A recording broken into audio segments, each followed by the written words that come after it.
Hello hi ഇഷ്ബിൻ Mallu എന്ന YouTube ചാനലിലേക്ക് എല്ലാവർക്കും സ്വാഗതം. ഇന്നത്തെ നമ്മുടെ ടോപ്പിക്ക് ജർമ്മനിയിൽ ഒരു വീട് വാടകയ്ക്ക് എങ്ങനെ എടുക്കാം, അതിൻ്റെ പ്രൊസീജിയർ എന്തൊക്കെയാണ്, അത് ശ്രദ്ധിക്കേണ്ട 10 കാര്യങ്ങളാണ് നമ്മളിന്ന് നമ്മുടെ ഈ വീഡിയോയിൽ നമ്മൾ പറയുന്നത്. ആദ്യമായിട്ട് തന്നെ ആദ്യത്തെ പോയിൻ്റ് എന്ന് പറയുന്നത് വീടിൻ്റെ സൈസിനെ ഡിപ്പെൻഡ് ചെയ്തിരിക്കും. ഒരു ഫാമിലി അല്ലെങ്കിൽ ഒരു കപ്പിൾ ഒരു വീടെടുക്കുമ്പോൾ ഒരു ഫാമിലിക്കാണെങ്കിൽ 2 കുട്ടികളും ഹസ്ബൻഡും വൈഫും ചേരുന്നൊരു വീടിന് 2 ബെഡ്റൂമും ഒരു ലിവിങ് റൂമും ഒരു ബാത്റൂം കിച്ചണും ഉണ്ടായിരിക്കണം.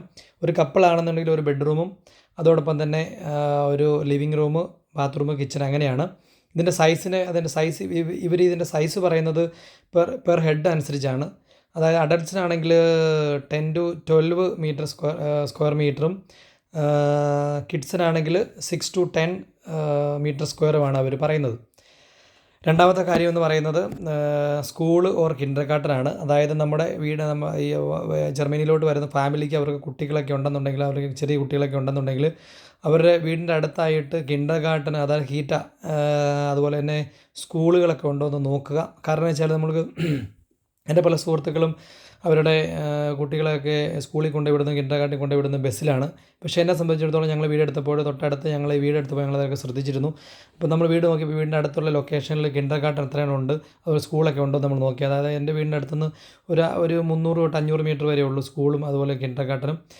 അപ്പം സാധിക്കുന്നിടത്തോളം ആളുകൾ അതൊക്കെ ചെക്ക് ചെയ്യുക. മൂന്നാമത്തെ കാര്യം ബസ് റൂട്ടാണ്. ഇതൊരു വളരെ ഇമ്പോർട്ടൻ്റ് ആയിട്ടുള്ള കാര്യമാണ്. കാരണം നമ്മൾ വൈഫ് ജോലി ചെയ്യുന്നുണ്ടെങ്കിൽ അവർക്ക് ഹോസ്പിറ്റലിലോട്ട് പോകുന്നതിനുള്ളൊരു സൗകര്യം ബസ് റൂട്ട് ഉണ്ടെങ്കിലേ പോകാൻ പറ്റുള്ളൂ. അതുപോലെ തന്നെ നമുക്ക് എവിടെയെങ്കിലും പുറത്ത് പോകണമെന്നുണ്ടെങ്കിൽ ബസ് റൂട്ടൊക്കെ ഉണ്ടോ എന്ന് നോക്കുക. അതുപോലെ തന്നെ റെയിൽവേ സ്റ്റേഷനൊക്കെ അടുത്തുള്ള സ്ഥലത്തോട്ടൊക്കെ ആണെങ്കിൽ നമുക്ക് കുറച്ച് കൂടുതൽ നല്ലതായിരിക്കും. കാരണം വെച്ചാൽ നമുക്ക് എവിടെയെങ്കിലും പോകണമെന്നുണ്ടെങ്കിൽ പോയി വരുന്നതിനൊക്കെ സൗകര്യം ഉണ്ടാവും.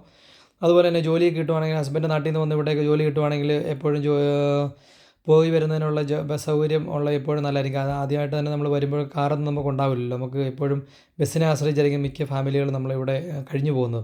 അപ്പം ബസ് റൂട്ട് ഒരു ഇമ്പോർട്ടൻ്റ് ആയിട്ടുള്ള കാര്യമാണ്. അപ്പം അതുപോലെ തന്നെ ബസ്സിൻ്റെ ടൈമിംഗ് ശ്രദ്ധിക്കണം. അതായത് പല സ്ഥലങ്ങളിലും പല ഉള്ളിലോട്ടുള്ള സ്ഥലങ്ങളൊക്കെ ആണെങ്കിൽ എപ്പോഴും ബസ് ഉണ്ടായിരിക്കണമെന്നില്ല. രാവിലെ വൈകുന്നേരം മാത്രമേ അവിടെ ബസ് ഉണ്ടാവുള്ളൂ. പകൽ സമയങ്ങളിൽ ഇട സമയത്തൊന്നും ബസ്സുണ്ടാവില്ല. അത് അങ്ങനെയുള്ള സ്ഥലങ്ങളൊക്കെ പല സ്ഥലങ്ങളുണ്ട് ഇവിടെ. അതായത് ഗ്രാമപ്രദേശങ്ങളോട്ട് പോകുന്ന സ്ഥലങ്ങളെല്ലാം തന്നെ അങ്ങനെയാണ്. അപ്പോൾ അത് നിങ്ങൾ ശ്രദ്ധിക്കേണ്ട കാര്യമാണ്.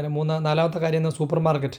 നമ്മുടെ വീടിൻ്റെ അടുത്ത് സൂപ്പർ മാർക്കറ്റുകളൊക്കെ ഉണ്ടോ എന്ന് നോക്കുക. അതുപോലെ തന്നെ അള്ളി, ലിഡിലൊക്കെ ഉണ്ടോ എന്ന് നോക്കുക. ഉണ്ടെങ്കിൽ നമുക്ക് സാധനങ്ങളൊക്കെ പോയി വാങ്ങിച്ചുകൊണ്ട് വരാൻ വളരെ എളുപ്പമായിരിക്കും. കാരണം വെച്ചാൽ അല്ലെന്നുണ്ടെങ്കിൽ നമ്മൾ 1 കിലോമീറ്റർ 2 കിലോമീറ്ററൊക്കെ ചുമന്ന് കൊണ്ടുവരാമെന്ന് പറഞ്ഞാൽ നടക്കുന്ന, നമ്മുടെ നാട്ടിലൊക്കെ ബംഗാളികളൊക്കെ ഇങ്ങനെ ബാഗും തൂക്കി സാധനങ്ങളൊക്കെ വാങ്ങിച്ച് നടക്കുന്ന പോലെ നമ്മൾ ഇതുവഴി നടക്കേണ്ടി വരും. കാരണം ഇപ്പോഴത്തെ എൻ്റെ അവസ്ഥ ഏതാണ്ട് അതൊക്കെ തന്നെയാണ്. നമ്മുടെ അടുത്ത് ഉണ്ടെന്ന് പറഞ്ഞാലും 100 മീറ്ററിനടുത്ത് നമുക്ക് സൂപ്പർ മാർക്കറ്റ് ഉണ്ട്. അതുകൊണ്ട് എന്നാലും നമ്മൾ അല്ലെങ്കിൽ തൊട്ടപ്പുറത്ത് ഒരു 500 മീറ്റർ അപ്പുറത്താണ് ആൽഡി ഉള്ളത്. അപ്പോൾ ആൽഡിയിലൊക്കെ പോയിട്ട് നമ്മൾ സാധനമൊക്കെ വാങ്ങിച്ചുകൊണ്ട് വരുമ്പോൾ നമുക്ക് അത്രയ്ക്ക് നമുക്ക് ആ ഒരു ഫീല് നമുക്ക് കിട്ടുന്നു. നാട്ടിലെ ബംഗാളികളൊക്കെ, അതായത് നമ്മുടെ ബംഗാളികളായ ആൾക്കാരൊക്കെ ജോലി ചെയ്യുന്നത് അവർ സാധനങ്ങളൊക്കെ ചുമന്നുകൊണ്ട് പോകുന്നതുപോലെയാണ് നമ്മൾ ഇവിടെ വന്നിട്ട് നമ്മളും സാധനങ്ങളൊക്കെ ചുമന്നുകൊണ്ട് നടക്കുന്നത്. അപ്പോൾ ആ ഒരു ഫീല് നിങ്ങൾക്ക് കിട്ടും.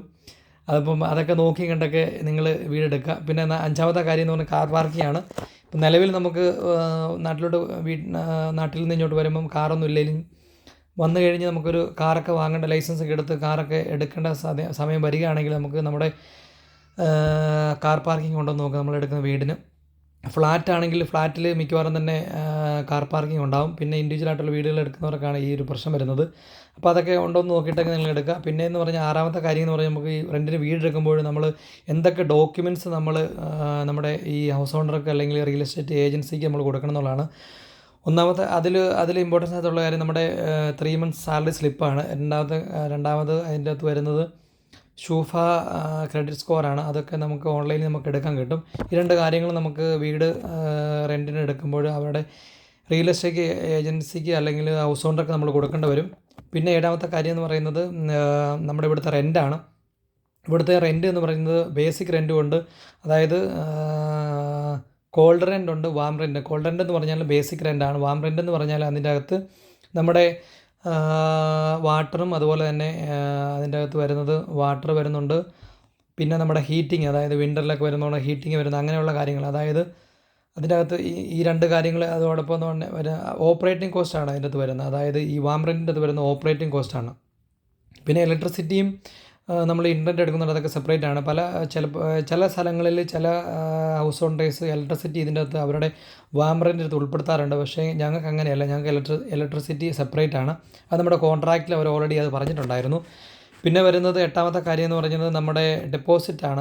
നമ്മൾ ഒരു വീടെടുക്കുമ്പോൾ അവർക്ക് നമ്മൾ ഡെപ്പോസിറ്റായിട്ട് 3 മാസത്തെ കോൾഡ് റെൻ്റാണ് നമ്മൾ കൊടുക്കുന്നത്. പല സ്ഥലങ്ങളിലും കോൾഡ് റെൻ്റാണ് വാങ്ങുന്നത്. പക്ഷേ ചിലർ അവരുടെ വാം റെൻ്റ് വാങ്ങുന്നുണ്ടെന്ന് പറയുന്നുണ്ട്. പക്ഷേ എനിക്ക് അതിനെപ്പറ്റി അറിയത്തില്ല. എൻ്റെ ഒരു സുഹൃത്ത്, പക്ഷേ എൻ്റെ സുഹൃത്തിന് അവരുടെ വാം റെൻ്റ് ഡിപ്പെൻഡ് ചെയ്താണ് 3 മാസത്തെ അവർ വാങ്ങിച്ചിരിക്കുന്നത്. പക്ഷേ ഞങ്ങൾക്ക് കോൾഡ് റെൻ്റാണ് അവർ വാങ്ങിച്ചിരിക്കുന്നത്. പിന്നെ 9ാമത്തെ കാര്യം എന്ന് പറഞ്ഞാൽ പേഴ്സണൽ ലയബിലിറ്റി ഇൻഷുറൻസ്. നമ്മളൊരു വീട് എടുക്കുമ്പോൾ നിർബന്ധമായിട്ട് എടുത്തിരിക്കേണ്ട ഒരു ഇൻഷുറൻസാണ് പേഴ്സണൽ ലയബിലിറ്റി ഇൻഷുറൻസ്. അതിനെപ്പറ്റി ഒരു വീഡിയോ ഞാൻ ചെയ്യുന്നുണ്ട്. അത് ഇമ്പോർട്ടൻസ് ആയിട്ടുള്ള കാര്യമാണ്. നമ്മൾ വീടുമായിട്ട് ബന്ധപ്പെട്ട് നമ്മൾ വീട്ടിൽ താമസിക്കുന്ന ആൾക്കാർ, അതുപോലെ വീട്ടിലെ ഫർണിച്ചർ അങ്ങനെയുള്ള കാര്യങ്ങൾക്ക് കേടുകൾ വരുമ്പോൾ നമുക്കത് ഇൻഷുറൻസ് ക്ലെയിം ചെയ്തെടുക്കാൻ പറ്റുന്ന ഒരു ഇൻഷുറൻസാണ് പേഴ്സണൽ ലയബിലിറ്റി ഇൻഷുറൻസ്. അപ്പോൾ അത് നിർബന്ധമായിട്ട് എടുക്കണം. പിന്നെ 10ാമത്തെ കാര്യം എന്ന് പറഞ്ഞാൽ പ്ലേ ഗ്രൗണ്ടാണ്.